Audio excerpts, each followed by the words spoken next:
Welcome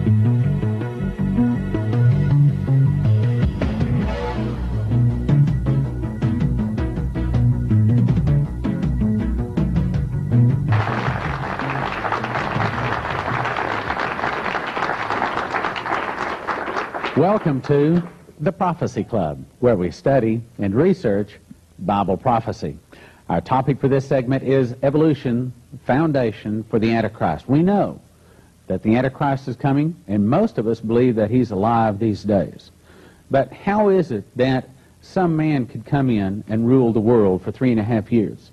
He has to be standing on a foundation of lies. And we believe part of that foundation is evolution. Our speaker tonight is one of America's best on that topic. He has 15 years service as a science teacher. He has a doctorate in 7 years. He's, for the last 7 years, he's been going across America speaking out about evolution versus creation.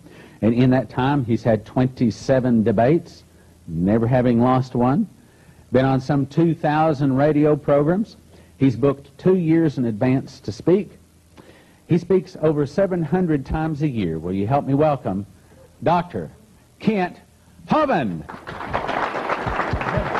Thank you, brother. All right. Well, it is good to be here this evening. As you mentioned, my name's Kent Hovind, has been for quite a while. I was a high school science teacher 15 years, and now talk about creation, evolution, and dinosaurs.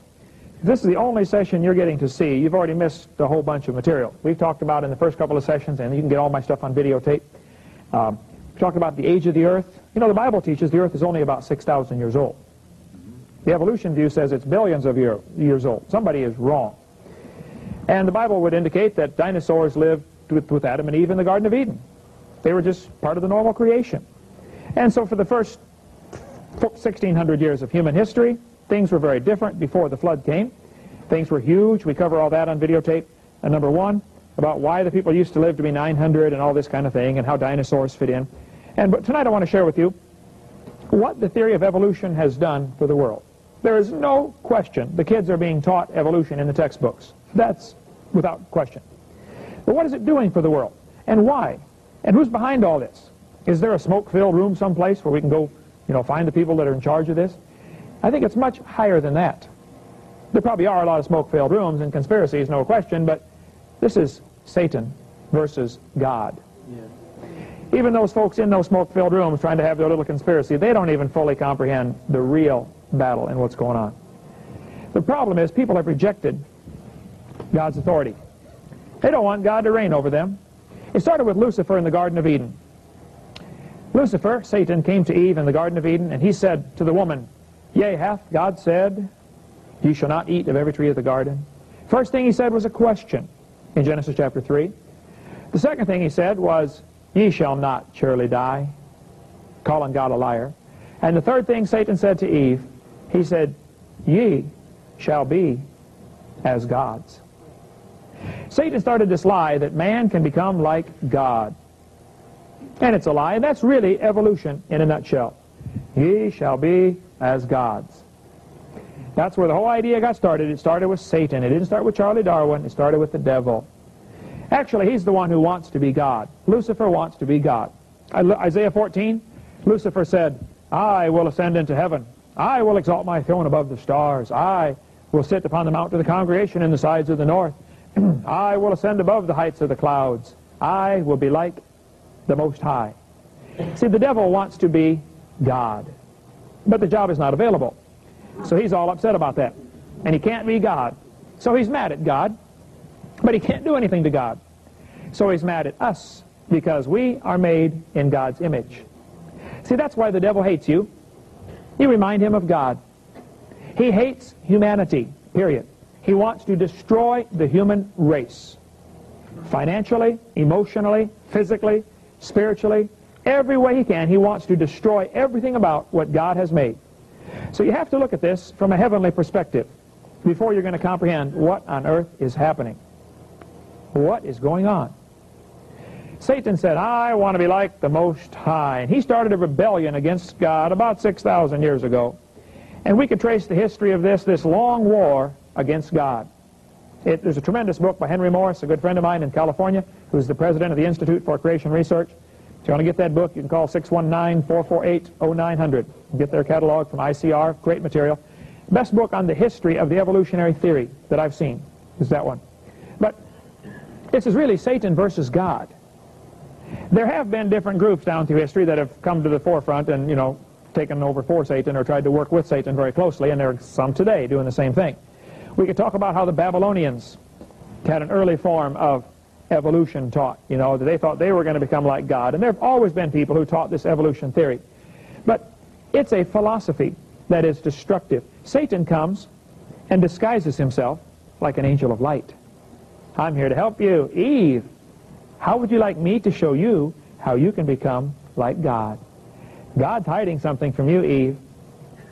He knows that if you eat off that tree, you can become like God.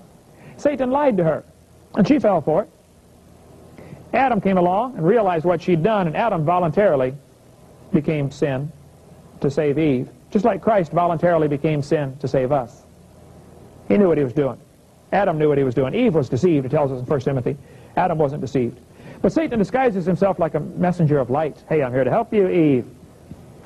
I think Satan is using this evolution philosophy to lead millions to hell. Countless millions over the last 6,000 years have gone to hell because Satan has deceived them. See, evolution is not science. It's a philosophy. It's a way of life. The Bible warned us, a way of looking at life. The Bible warned us in Colossians chapter 2 to beware lest any man spoil you through philosophy and vain deceit. You see, what you believe determines how you behave. Your philosophy is extremely important. And there's only two choices. Either there is a God or there isn't. If there is a God, we better find out who he is and what he wants and do what he says. If there is no God, then how do you decide what's right and wrong? Evolution is a philosophy that allows man to psychologically get rid of God where he can become God. He decides if it's right or wrong. You need to be cautious about your philosophy because the evolution philosophy, if you really follow it through and think about it, it changes your whole way of looking at the world. You see, if evolution is true, man is just an animal, right? Just a higher animal, that's all we are. And animals would have the same rights that we do.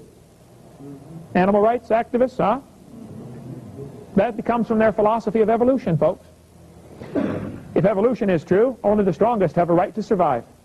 The weakest should be eliminated. Don't you pull the weeds out of your garden? If you believe in evolution, maybe these weaker, inferior humans should be eliminated. Ah, I see where that would lead in a short time. If evolution is true, might makes right. If you're the strongest, you got the right to rule the world. King of the jungle. Inferiors should be eliminated. One of the races of humans must be superior to the rest. Isn't that a normal following or corollary to the evolution theory? Oh, yeah. Protection of the world and the environment is our duty because we have evolved the farthest. We need to save the planet. Flows right from the same philosophy. There are no absolutes about right and wrong. Professors sometimes say that when I do debates at universities. They'll say, there are no absolutes. I say, are you absolutely sure? If there are no absolutes, how can you be so sure? By the way, I tell them, if your brain is nothing but a collection of chemicals that got together by random chance over billions of years, how can you trust your thoughts and your reasoning process? Wow, think about that one. How do we decide what's right and wrong? I spoke at a public school. I get into lots of public schools. I did about 100 last year. I spoke at a public school in Pennsylvania. The auditorium would only hold 300. They had 900 kids, so they brought them in 3 shifts for me. One of the groups came in. A kid sat on the second row, a senior at the high school. He said, Mr. Hovind, I'm an atheist. I said, really? He said, yep, there is no God. I said, well, let me ask you a question, son. Do you know everything? He said, well, no, of course not. I said, well, do you know half of everything? He said, well, no. I said, okay, well, let's pretend that you know half of everything. Is it possible that God exists in the other half you don't know? Brand new thought. I said, by the way, son, if you're an atheist, let me ask you a question. How do you decide what's right and wrong? He said, oh, that's easy. I decide if it's right or wrong. He said, I'm the God of my own universe. I said, boy, I'm glad to hear that, because I'm going to shoot you in 5 minutes. He said, you can't do that. I said, yeah, I can. I'm the God of my own universe. I decided it's fine. How do we decide what's right and wrong? Somebody says, that's wrong. Oh, yeah? Says who? See, America started off with Christian foundations where we had, thus saith the Lord. That's says who. But we've left that, haven't we? Yes. Now how do we decide what's right and wrong? We've degenerated into a democracy where we decide right and wrong based on what the majority wants. We started off to be a constitutional republic. Starting off, our foundations were, thus saith the Lord. God decides. You see, the two basic forms of government here, the two basic philosophies of government are evolution and creation. If evolution is true, laws come from man's opinion. And you get your rights from the government. The government decides if you have the right to travel, if you have the right to do this. All of your rights come from the government. But if creation is true, then we have inalienable rights that are endowed by the Creator. Ooh, big difference. It's kids, you tell kids in school, hey, you shouldn't steal. Well, why not? Because God says you shouldn't steal. That's why not. But if there is no God, what are you going to tell them? Because it's not nice. Well, that won't cut it. We've lost a whole generation because of our philosophy we're giving them, folks. Yes. See, America was a constitutional republic when we started because our founding fathers, even though they weren't all Christians, but a lot of them were, Bible-believing Christians. But they had a biblical philosophy. They gave us a republic. When Ben Franklin walked out of the building, one of the ladies said, Mr. Franklin, what kind of government did you give us? He said, a republic, if you can keep it. Republics are hard to keep. We've lost ours, folks. We are not a republic anymore. We have degenerated to a democracy, and the next step is totalitarianism. We're that close to becoming a totally socialistic and then communistic country in America. You watch, it's going to happen real soon. We've become the land of the free and the home of the slave. It's happening. Charles Darwin wrote this book. It's right here. The Origin of Species, 1859. Now, that wasn't the whole title to the book. I'll show you the whole title in just a minute. Back in those days, they had long titles on their book. But they call it The Origin of Species. Now, hold it. What is a species? You know, he never does talk about the origin of species in The Origin of Species. He never does talk about it. The Bible never says they bring forth after their species. The Bible says they bring forth after their kind, right? Now, what is a kind? Well, I would say a wolf and a dog are the same kind of animal. I mean, stand back and look at it. It's not a turtle, okay? A horse and a zebra are the same kind of animal. Now, they may not be the same species, but they're the same kind. And we've never seen an animal bring forth something other than the same kind. Never seen that. But the textbooks talk about the speciation as if this is part of evolution. There was a vocabulary breakdown back in the 1800s when Darwin's book came out. They were looking for the origin of species. God never said anything about that. The origin of their kinds. That's all we've ever seen, is animals bring forth after their kind. Anyway, these may be different species of monkeys, but they're the same kind of animal. And noticing that just because man has classified them as different species does not mean God classified them as different kinds. And it might be that each of these came from a common ancestor. I wouldn't argue about that. But it's still the same kind of animal. That doesn't prove we all came from a rock, does it? Anyway, excuse me. Here's the whole title to Darwin's book. The Origin of Species by Means of Natural Selection, or the Preservation of Favored Races in the Struggle for Life. Ooh, favored races. Charlie, that's not politically correct. Well, back in the 1800s, it was. You see, back in the 1800s, nearly everybody was a racist. A lot of the advanced nations were going to these third world countries to try to colonize them, right? So they could steal their gold and rubies and diamonds for pay the guys a nickel a week, you know, to work for them. You have to understand the climate of the 1800s, particularly the early 1800s, when evolution became popular, before Darwin ever came on the scene. Charlie Darwin's grandpa, Erasmus Darwin, came up with everything Darwin did. Darwin never gave credit to his grandpa, by the way, but I'm sure he stole all the ideas from him. But Charlie Darwin, when his book came out in the mid-1850s, 1859, racism was popular.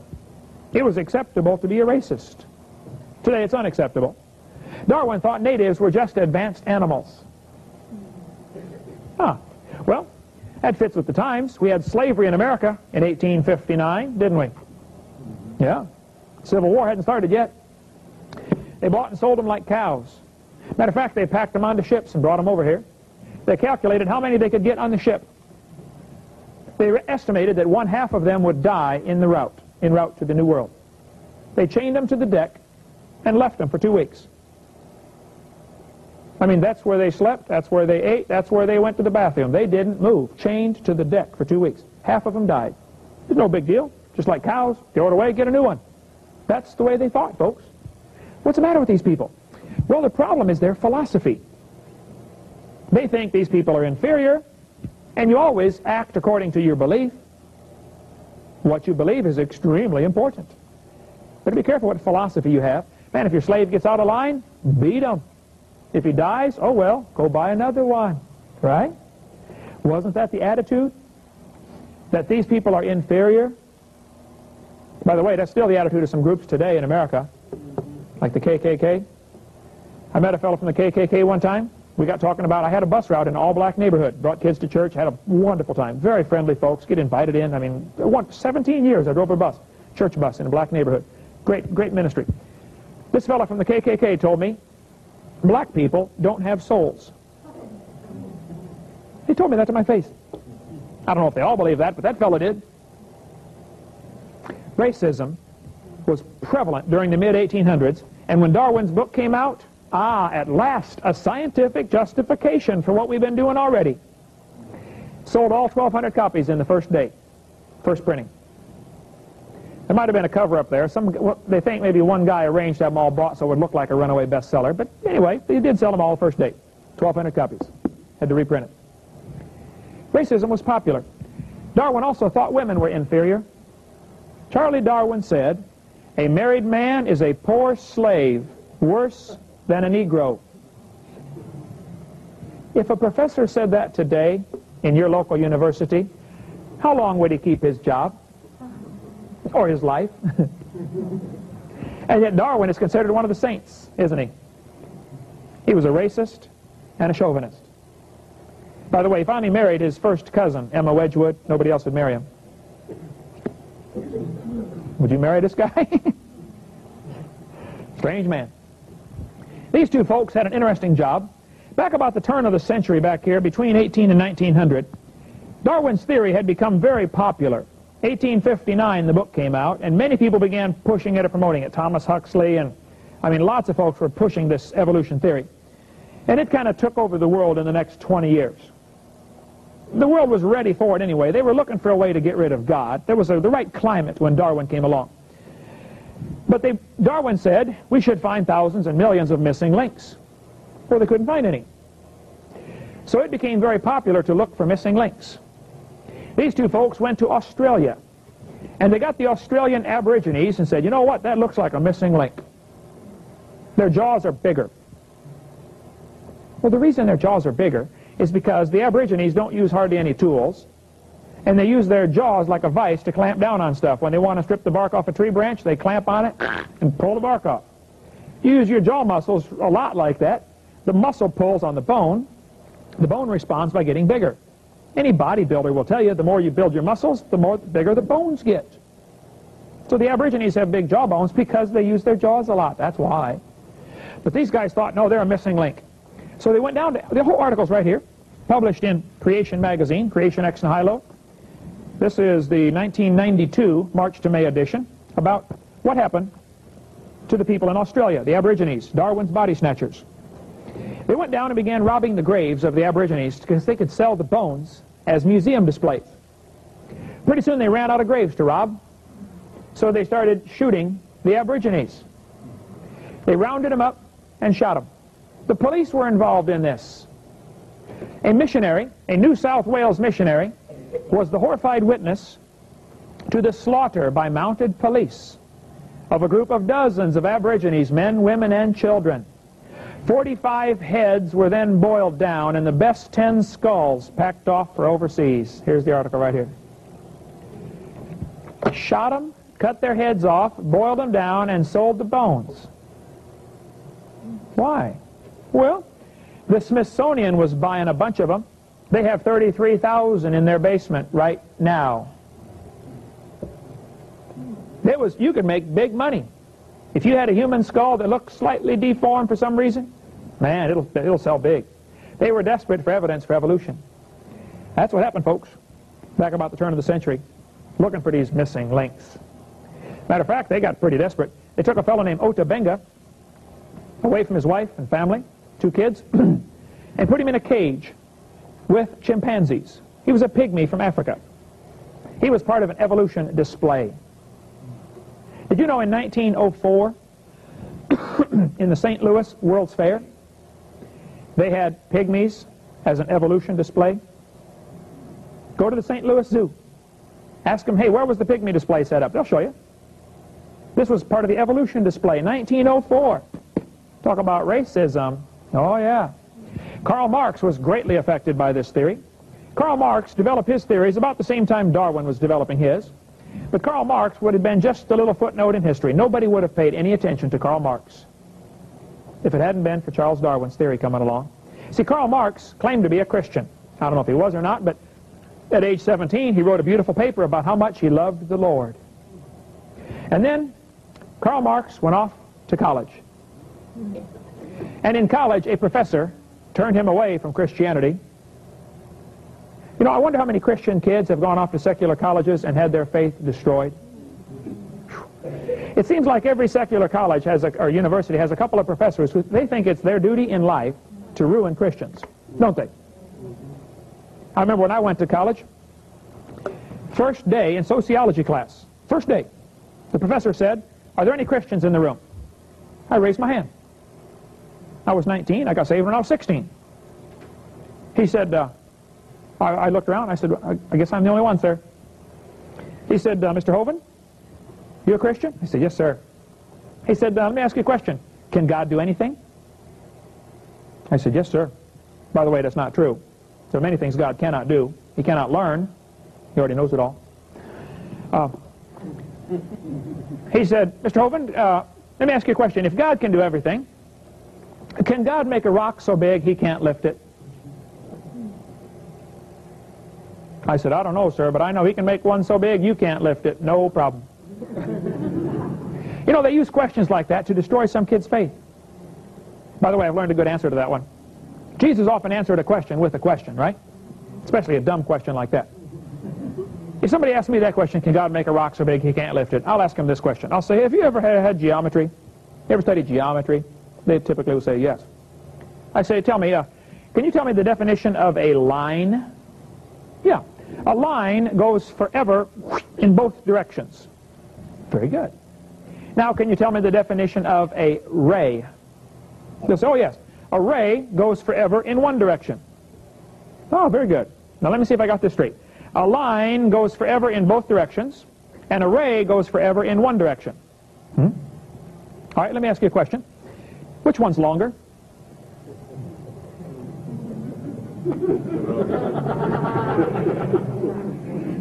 You tell me which one's longer, and I'll tell you about the rock. Ah, yeah. But there are professors who think it's their duty in life to destroy every Christian that comes through their class. They're out there, folks.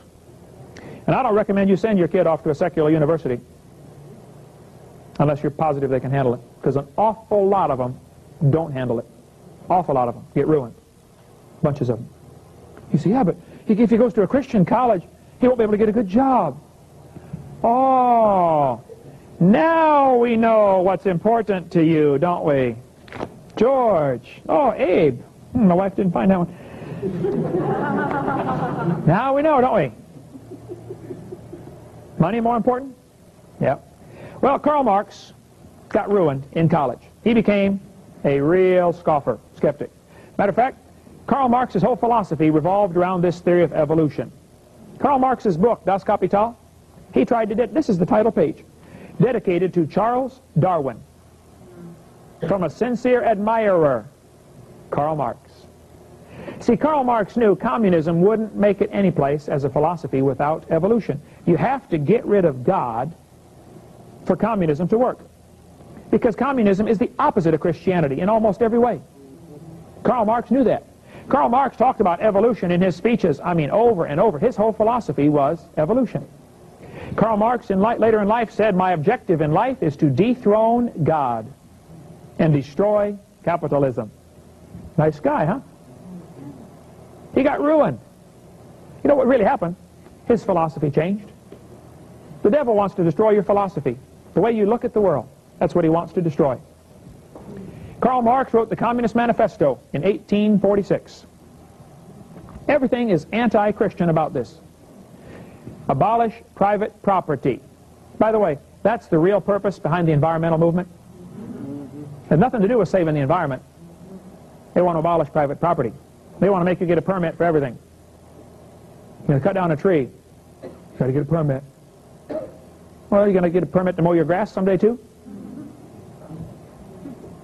Where's this going to stop? Where do rights come from? Huh? Are tree rights equal with human rights? The evolutionist would think so, wouldn't he? After all, we evolved from the trees, right? Man, go hug one, like Al Gore. That's their philosophy. The problem is that they are very consistent in their behavior based upon their faulty philosophy. I can understand why they go hug the trees. It's because they believe in evolution. I like trees. We got a bunch in my yard, and I like trees. And I've planted lots of trees. I don't think you ought to go cut down every tree. But it's a crop like corn or grass. You ought to be able to cut it if you need to. Especially if it's on your property. You see, property rights are very important to God. The Bible has a whole system set up where everybody got some property. And if you were lazy or a dud at managing your stuff and you lost it, you got it back in 50 years. The year of Jubilee, right? Ownership of property is extremely important. Our founding fathers made a tragic mistake. They had a slogan they used: life, liberty, and pursuit of happiness. What on earth is that? You know what the original slogan was? Life, liberty, and property. Ah. See, if you own property, you're not a slave. But if you're having to pay rent and you don't own property, you're really a slave to somebody else. I mean, bottom line, you really are. Karl Marx said we need a heavy progressive income tax. Did you know that was Karl Marx's idea? And did you know in America it is voluntary? And 59 million Americans don't volunteer?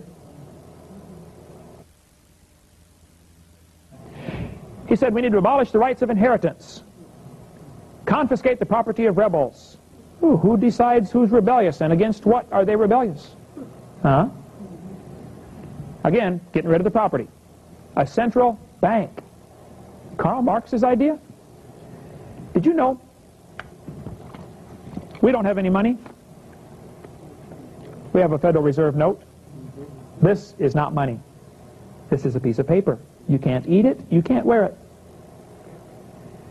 And someday this will be wallpaper.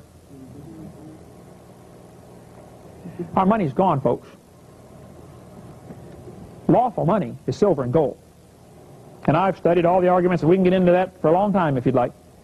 But the Federal Reserve System has totally ruined the American economy.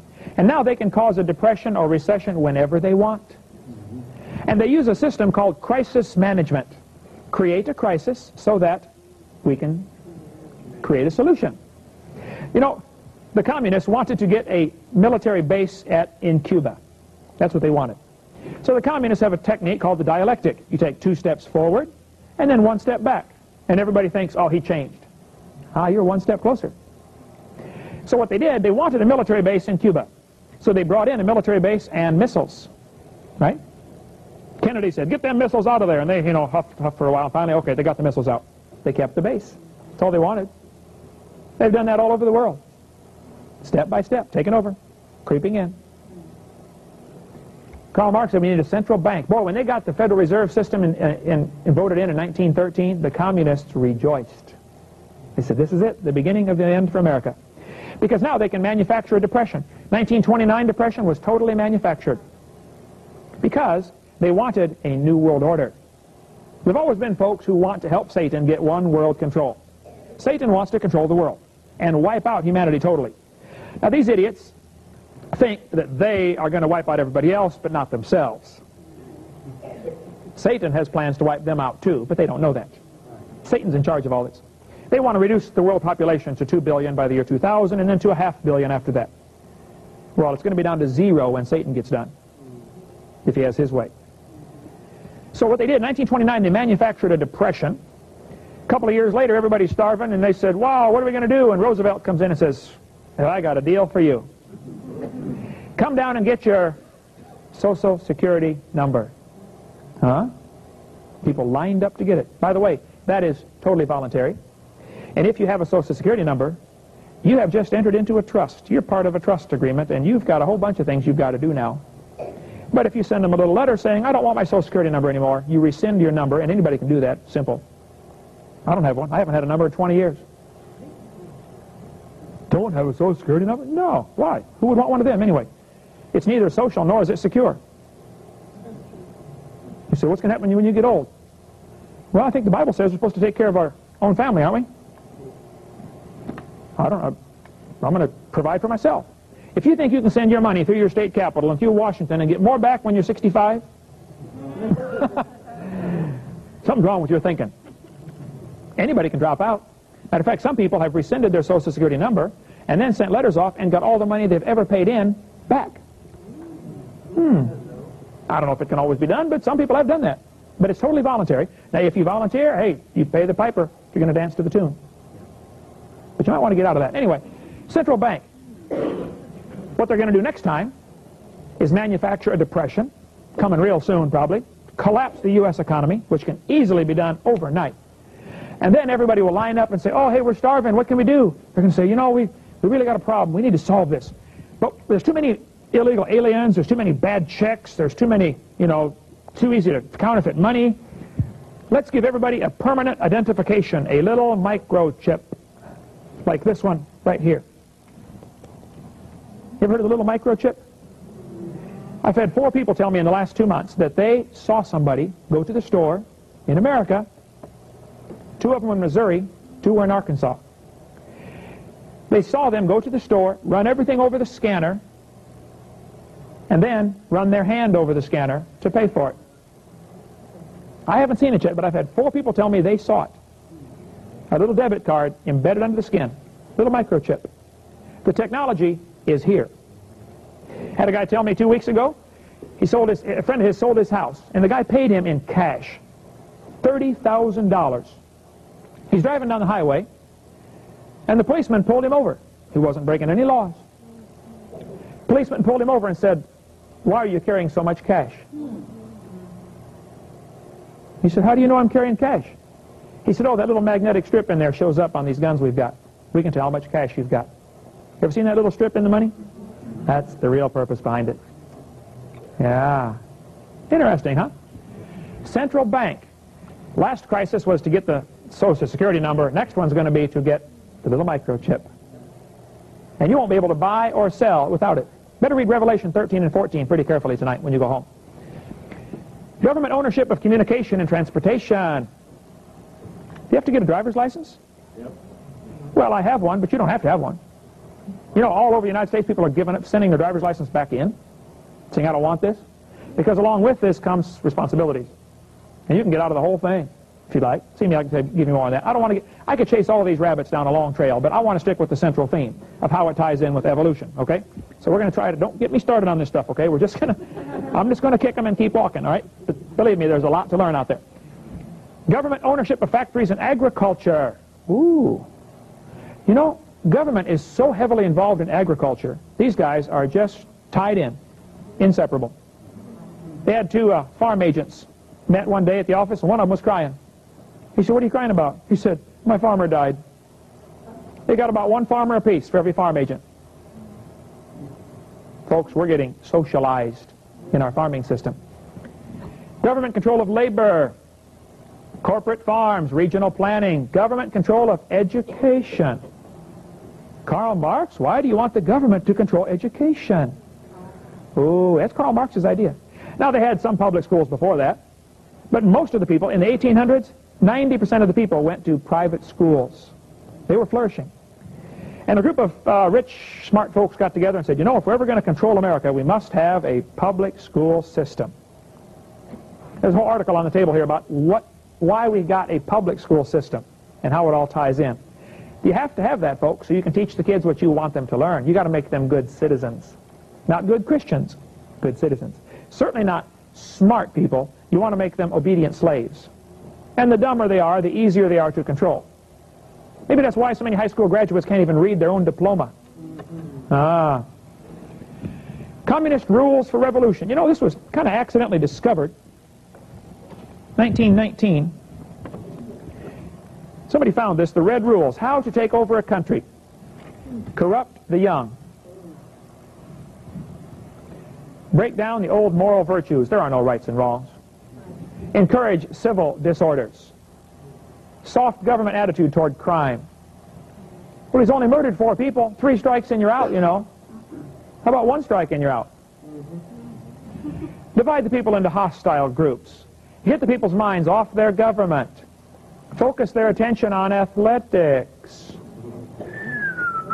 You know, in 1919, there were less than 200 people involved in the Olympics. How many people every year, every 4 years now? Hey, you know, I bet if I said, how many of you in this room can name 5 pro football teams? Most of you could think of 5. If I said, if you can name 5 pro baseball teams, you could think of 5.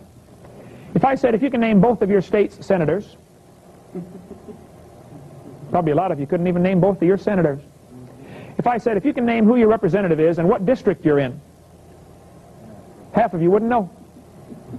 If I said, if you can name your 5 school board members, probably nobody in this room knows who the names of your 5 school board members. Maybe 1 or 2 of you. I think our minds are off our government. I think we're more concerned about who throws the ball through the hoop than who buys the textbooks that our kids learn from. Precisely what they want. A fellow in England wrote a letter to his buddy in England. He said, you know, we are going to lose the American colonies because the best-selling books over there in the colonies are books about the Bible, devotional guides. These folks read their Bible. He said the second best-selling books are books about law. These people study the law. We cannot enslave them. He predicted they would lose the American colonies before it happened because the people studied the law. They studied government. We don't know much about the government, do we? We know a lot about the baseball and the football. We don't know much about the government. We deserve to be slaves, folks. We've earned the right. Get control of all the media. That was the plan from a long time ago. There's always been a plan to control the media, and boy, it's been done. You get the managed news if you watch the newspaper, read the newspaper and watch the, you know, the 3 sewer lines, NBC, CBS, and ABC. What you ought to do is clip that sewer line off and just get some alternative media, like some of the shortwave stations or some of the AM radio stations that are out there, some of the Patriot networks and stuff like that, because you're not going to get the real news if you watch the other bunch. I saw a bumper sticker that said, impeach Dan Rather. Oh, yay, that'll work. Anyway, destroy people's faith in their leaders. Of course, it's pretty easy to do with what we got, but... Okay. Cause the registration of all firearms. Why would the communists want to register the firearms? Well, eventually you can confiscate them. You know who's got them. You know, every dictator wants that. Lenin said, we need to disarm the middle class. Stalin said, we need to disarm everybody. Hitler said, we need to disarm everybody. You know, Germany had gun control laws. How's this for a quote? This year will go down in history. For the first time, a civilized nation had full gun registration. Our streets will be safer, our police more efficient, and the world will follow our lead into the future. Adolf Hitler said that in 1935. He took over Germany in 1933, slowly did several key things to make him irresistible as far as you couldn't resist his authority. Nobody had guns unless he wanted you to have a gun. Our founding fathers were pretty shrewd. They knew that if the people fear the government, that's a tyranny. But if the government fears the people, then you can have freedom. So they put in there the Second Amendment, the right to keep and bear arms, so that the government would always fear the people. Not that there's going to be an uprising. Then if there doesn't need to be one, there doesn't need to be one. The government fears the people. Now, some folks have tried to say, well, man, you don't need a machine gun to go duck hunting. Oh, this is not about duck hunting. The Second Amendment is about protecting ourselves from our government if necessary. Suppose the government becomes the bad guy, which I'm afraid they have. Yes. Now what? You say, Brother Hovind, you think you ought to be able to have a machine gun? Oh, yeah. I think everybody ought to have a couple of them. Now, if somebody commits a certain crime, they ought to be executed for their crime. Right. See, the problem is not gun control. The problem is criminal control. Yeah. Guns don't kill people. People kill people. Now, I believe in gun control very strongly.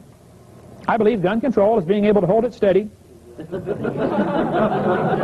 hit the intended target. That's gun control. I've never shot anybody, and I wouldn't if, unless I had to. But I decided while I was calm, cool, collected, if somebody breaks into my house, I'm going to blow them full of holes. You said, that ain't the Christian thing to do. Oh, yeah, it is. You provide for your own family. I want to provide safety and security for my family. It's already been decided. I'm going to shoot them. And you got to shoot them until the gun's empty. And then say, officer, I feared for my life, and I emptied the gun. And nothing they can do to you, normally. But normally all you need for a defense, I feared for my life, and I emptied the gun. Okay, Nikolai Lenin, the first communist dictator in the 1917 Bolshevik Revolution in Russia, when they took over the Soviet Union, took over Russia, he said, and he knew, he was a communist and an evolutionist, they go together, he said, communists or Marxists have never forgotten that violence will be an inevitable part of the collapse of capitalism. See, if you believe in evolution, the strongest survive, right? I mean, the fastest lion gets the zebra and rips him apart. That's tooth and claw, right? Well, that's what communists think. Man, you have to be ruthless. Hitler wanted to raise a generation of people that had no conscience. Better go back and study what Hitler did. It's incredible. Joseph Stalin believed in evolution, but he didn't always believe in it. Joseph Stalin went to a Catholic school as a kid. While he was in the Catholic, I got the article right here. While Joseph Stalin was in the Catholic school, you ought to get these impact articles from ICR in California, 619-448-0900. They're 10 cents a piece. They've done about 290 of them now, so for 29 bucks you can get all the back issues. Excellent research. Number 172 talks about Stalin's brutal faith. Stalin, while a pupil at the ecclesiastical school, here's the article right here, Comrade Stalin developed a critical mind and revolutionary sentiments. He began to read Darwin and became an atheist. Joseph Stalin had his philosophy changed by this book right here. While Joseph Stalin was the dictator in the Soviet Union, he killed 60 million people. Hitler only killed 6 million. Joseph Stalin signed the executive order to execute the Polish prisoners taken at Katyn. See, when World War I or II broke out, Russia hit Poland from one side, Germany hit them from the other side. Poland, hopelessly trapped. They ferocious resistance and collapsed in 5 days. So they had all these prisoners. They said, Stalin, what should we do with all the Polish officers? He said, they're just Poles. They haven't evolved as far as we have. Execute them. The Russians finally admitted they did that in 1992. I got the article on the yellow poster around here someplace. Finally admitted it. They took 14,700 Polish officers, put hoods over their heads, tied their arms behind their back, jerked them up as hard as they could, and then wrapped the rope around the hood, marched them out, and shot them in the back of the head. You say, Brother Hovind, that's not nice. That's against the Geneva Convention. Well, duh. Don't you understand, though? If you believe in evolution, treaties and conventions are only another means of getting ahead. Because there is no right and wrong. Hey, if a lion makes a treaty with the lamb, should the lamb be excited? Hey, Mr. Lion, you said you wouldn't hurt me. You signed your name right here, ha-ha. What's the lion going to do with that when he's hungry? Communists say, we want peace, peace. Yeah, they want a piece of North Vietnam and then a piece of South Vietnam and a piece of Korea. They want all the pieces, yeah. Their idea of peace is absence of resistance to communism. That's their idea. That's their definition of peace. Absence of resistance. Folks, we got a problem. When communism took over China, 1949 to 1946 to 49, with American help, by the way, they began executing Christians in China because Christians don't fit into these New World Order ideas very good. They executed 10 to 15,000 a month. Under that incredible persecution, the Chinese church grew to 55 million. And the Chinese are over there praying right now, Lord, please send persecution to America because it will strengthen the church so much. Yes. And it's coming. It's coming soon. A guy named Pol Pot was the leader of a group called the Khmer Rouge. They ruled Cambodia, 1975 to 79. Ooh, after America pulled out, huh? Yep. While Pol Pot ruled Cambodia, he executed at least a third of his entire population. Some people say it might have been half. Why would you kill half your own people? Well, you see, Pol Pot was a communist and a strong believer in a theory called evolution. And he thought we need to eliminate anybody that doesn't fit in, and we're going to make our society evolve faster. That's from Guinness Book of World Records. Why would they do that? Look, if you got a strong stomach, you ought to check out and watch the movie The Killing Fields. But when you do it, find somebody in your community who is from Cambodia who was there when it happened. Have them watch the movie with you. They will say, this is horrible, but this is not nearly as bad as it really was. It was much worse. We've got people in Pensacola, Cambodians, who are taking English as a second language. My next door neighbor is teaching them. They are the only survivor from their family. Brothers and sisters, mom, dad, aunts, uncles, children, everybody killed. They are the only survivor. You think they'll ever get over that? That's what communism does. Peter Singer said, Christianity is our foe. If animal rights is to succeed, ooh, hug a tree, huh? We need to destroy the Judeo-Christian religious tradition. Folks, there's a war going on. It's a war of philosophies. And it boils down to creation versus evolution.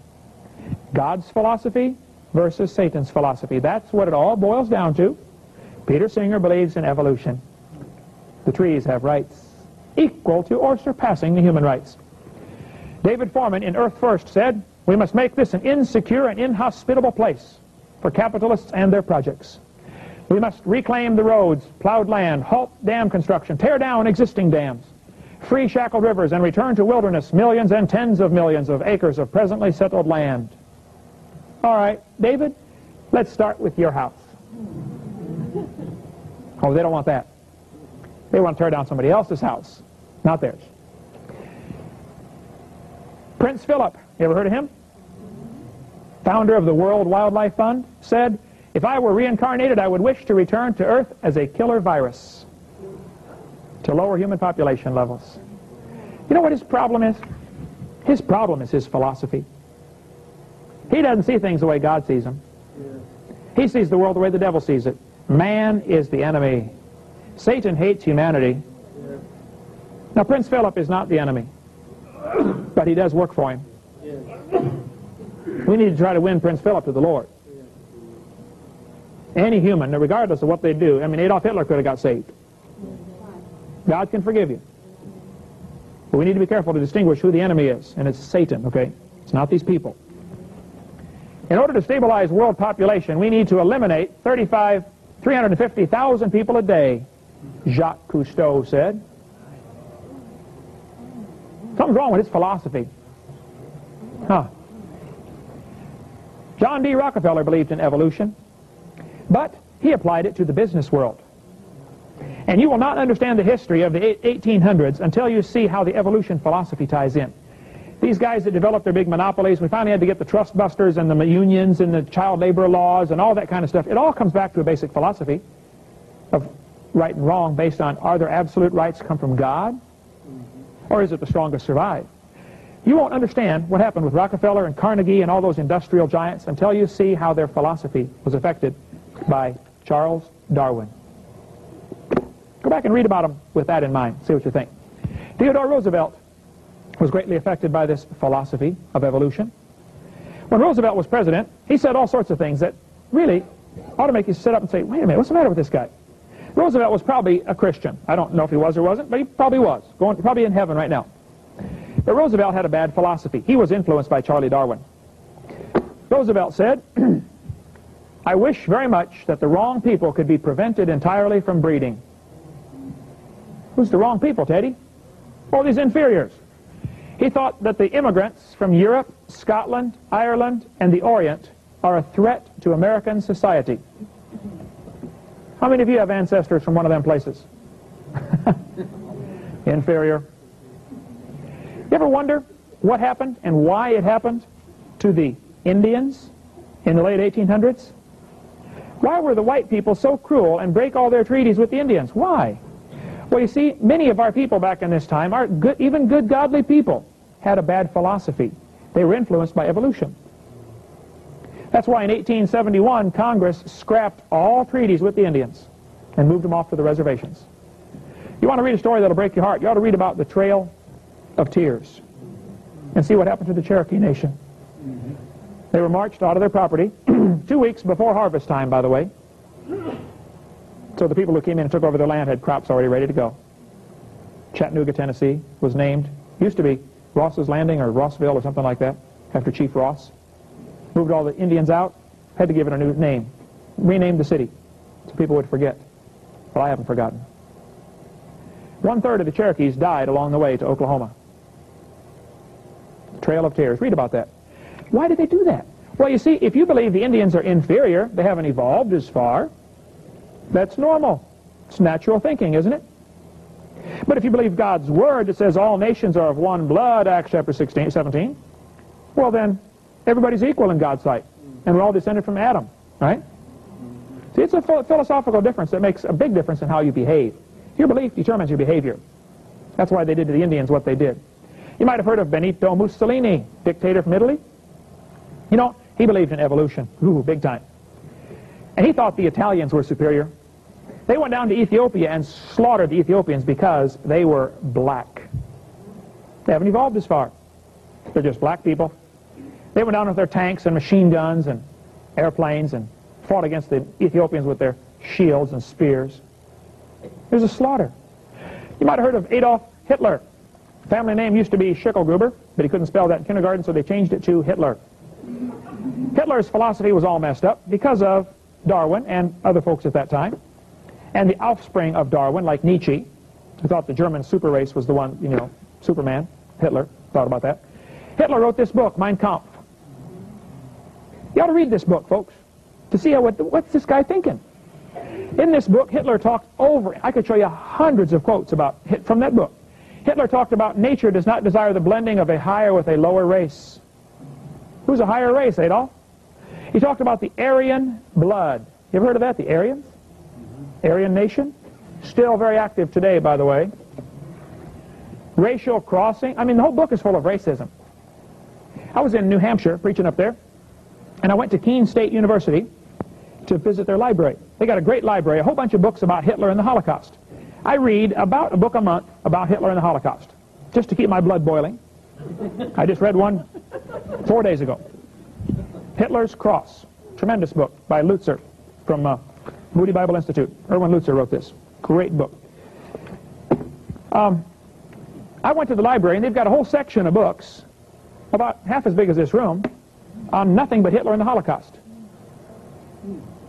I asked the librarian, I said, sir, can you answer a question for me about Hitler? He said, well, I'll try. I've studied this for years and years and years. I said, why did Hitler kill the Jews? Why not somebody else? Well, he killed lots of folks, but why did he hate Jews? He said, oh, that's an easy question. Hitler believed in evolution. He had a list he was going on. The Jews were at the bottom of the list. I said, could you show me the list? He said, oh, yeah, sure. It's on the orange poster on the table back there, far right-hand end. Here's Hitler's list. He said the Nordic, the blonde-haired, blue-eyed, were close to pure Aryan. Did you catch that? Blonde hair, blue-eyed, Norwegian.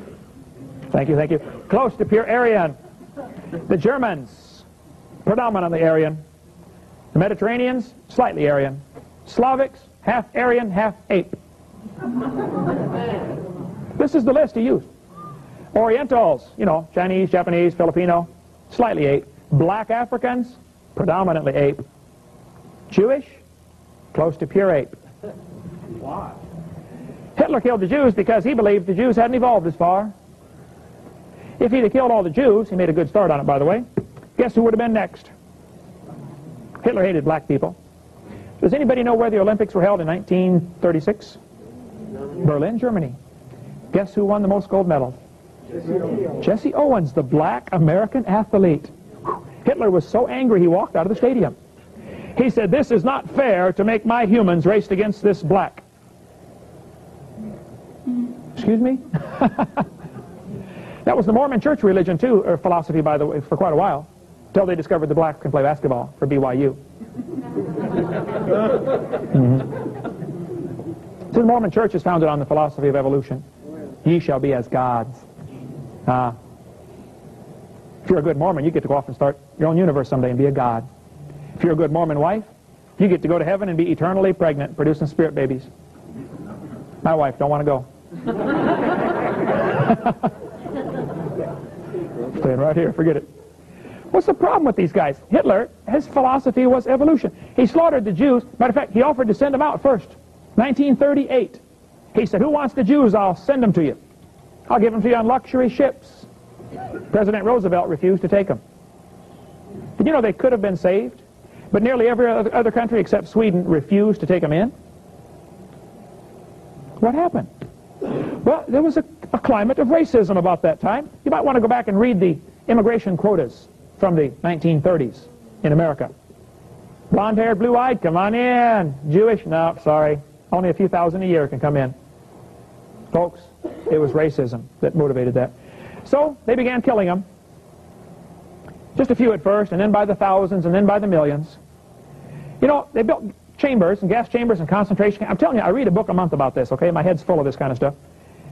Suppose somebody in Germany would have gone around speaking in 1937 and said, "Hey, did you know they're building concentration camps out here?" People would have thought they were crazy, wouldn't they? Yeah. Well, guess what, folks? They're building concentration camps in America. Yeah, they are. And I know a lot about that stuff, but I want to give you a different slant to it tonight. So Hitler killed the Jews. They baked them to make grease for their tanks. They shaved the heads to make socks for their submarine crew. Piled up the bodies in great heaps. Ground the bones up for fertilizer for their fields. Why? Well, Hitler's philosophy was wrong. How did he do that? Oh, it's pretty slick. He started with his young people. Hitler's young people. He knew you reached the young, and pretty soon you got the whole world. We'll take a real fast break here, and then we'll cover how he did what he did to Germany, and how they're doing what they're going to do here to America. It's already started, folks. Matter of fact, it's almost too late already. And what should we do about it? We'll see about that in a second.